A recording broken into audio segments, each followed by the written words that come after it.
Hello, we will continue our shifting talk right now.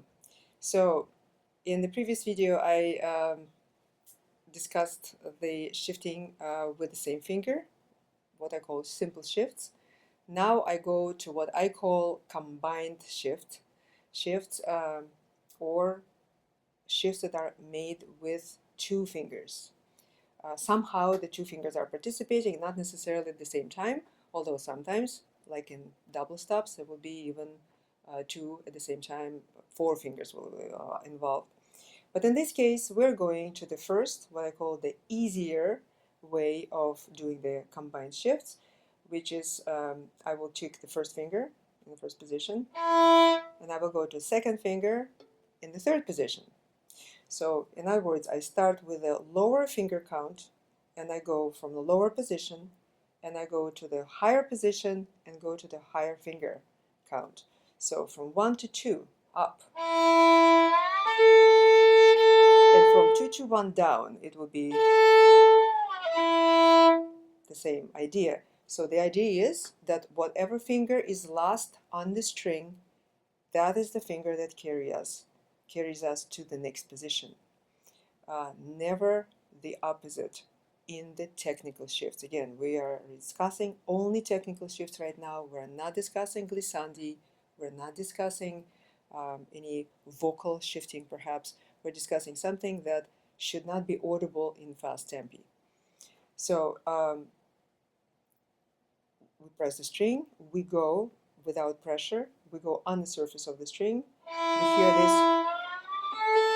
kind of harmonic shh, like a silverish sound, and then we drop the finger, we hear the note, and the same thing on the way back. It will be second finger shifting on the way back, getting light, and the first finger will drop exactly at the moment when we arrive to the position. I highly recommend to practice different pairs of fingers, for instance, going to the third from the first,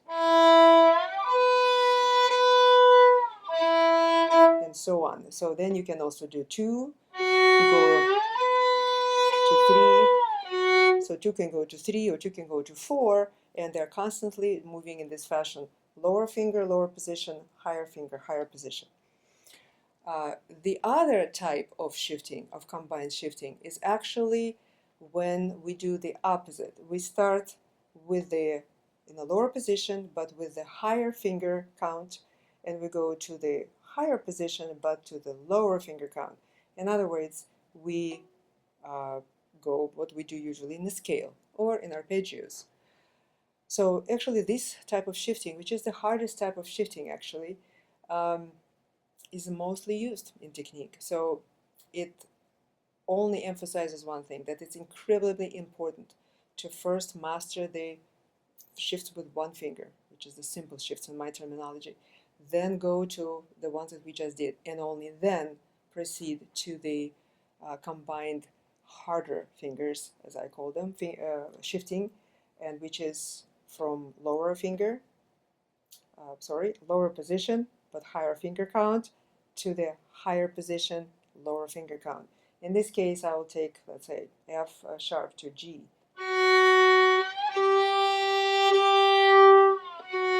And the way back. So now there are two ways, there are two basic movements of teaching this type of shift. And one of them says that when you're going forward, up the position, the fingers should replace each other in the motion. So here, the first finger will come and slightly take over the second and then arrive and press a note. I believe that that is useful when you start the student and the student doesn't have any problem with shifting yet, or hopefully never will have, because this student learns how to shift lightly, and therefore whether he or she is shifting with the same finger lightly or the other finger lightly doesn't make any difference. However, in my practice, I teach mostly older people, older students at university or pre-college, and what I deal mostly is the situation with students already having wrong shifting formed. which is they shift with the wrong finger altogether. For instance, first finger usually wants to shift because it's the strongest finger here, right? We usually point with this and stuff. So a lot of times people will be shifting instead of and then slightly slightly sliding on the surface of the string with the next finger, they do the following. In other words, the first finger pushes forward and gets in position. So this is a situation that most teachers in college or pre-college are dealing with when the students come to them and they didn't start those students from the very beginning properly. For that matter, I prefer to teach not to change fingers on the way up at all. So in other words, to go with the last finger that was on string, in our case it's second, going all the way, and then actually lift and let the finger drop, the first finger drop right when you get to the position. The resulting sound, a little bit of articulation that you hear right now,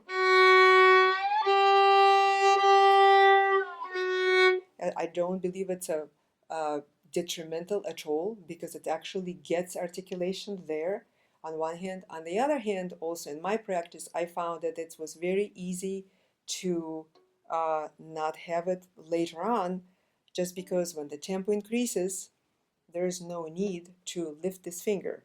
I mean, there's no time probably to lift the finger. So when we go faster, I mean, in effect, I would have both fingers on the string eventually, and both, or neither one, will be pressing. They will be both light. So again, in my opinion, it's not a good idea to teach the change of the fingers in the during the shift, as if and when you're dealing with somebody who has already learned the heavy and fast shifting and shifting with the wrong finger. So to recap, the combined shifting, the second type, or the harder ones, or as I sometimes call it, category 2. So we go from the higher finger count in lower position to the lower finger count in a higher position, and we always shift on the last finger that was on the string, no exceptions. So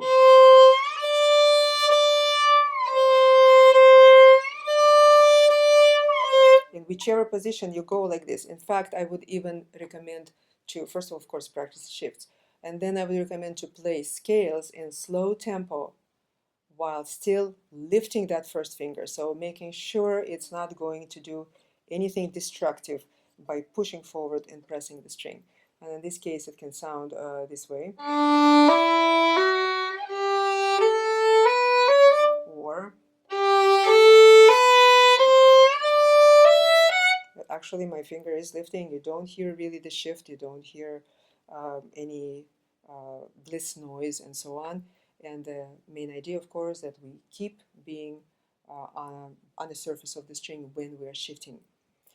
And another thing also that I do not teach at all, I stopped teaching this, even though I was taught that way myself, is to hear the supposedly arrival note. Let's say I'm going from note of C to the note of D. And how do I know where the note of D is? Well, I can just go there and actually figure it out without a shift, and then memorize my placement sort of spatially where I am, correct? And then when I go there, I would still not press into the string to hear any kind of a note, the helping note. I believe they do a lot of times more harm than good. So in other words, I would not do this and then change the finger, hearing the E, let's say, and then D. I believe it causes a lot of problems in coordination later on, and actually sometimes very soon. So it's best to hear, yes, you hear where you're going, but the moment you're in a position, the fingers change, and that's a very important aspect of coordination. So this is it for today for the shifting. Until next time.